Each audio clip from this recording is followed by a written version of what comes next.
Баршаңызға қайырлы күн. Бүгін біз осындай өте дәмі деген керемет фунчоза салатын дайындайтын боламыз.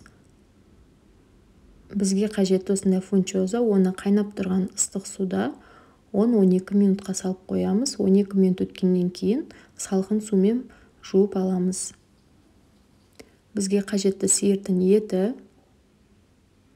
Осылай салымға етіп тураймыз.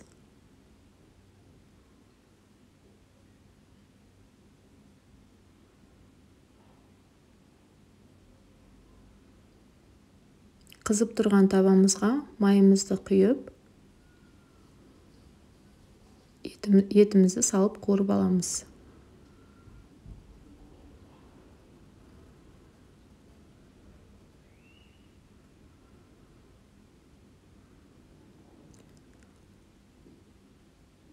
Оған 2 ас қасық соевый соус қосамыз.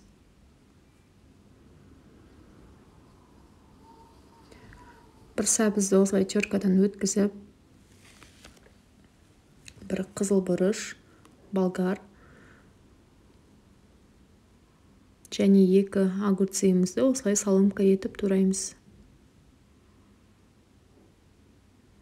Сөйтіп, біздің жаңа пісіп жатқан етіміздің үстіне салып,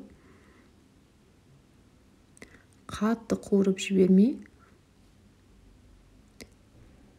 жақсылап пісіріп аламыз.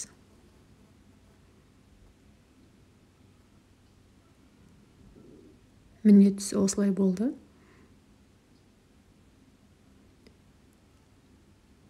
Біздің фунчозамыз, оған салмамызды салып, дәміне қарай 1 шай қасық тұз,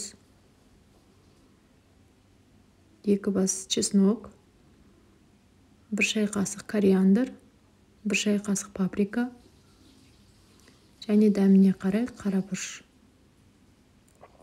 Жақсылап осылардың барлығын бір келке етіп араластырып аламыз.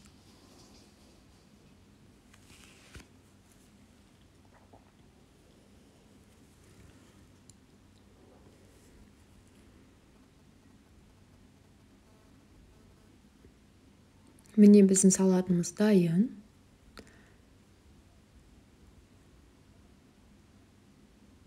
Дәмі деген өте керемет. Міндетті түрде жасап көріңіздер. Ұнаса лайк басып, комментарий қалдыруды ұмытпаңыз.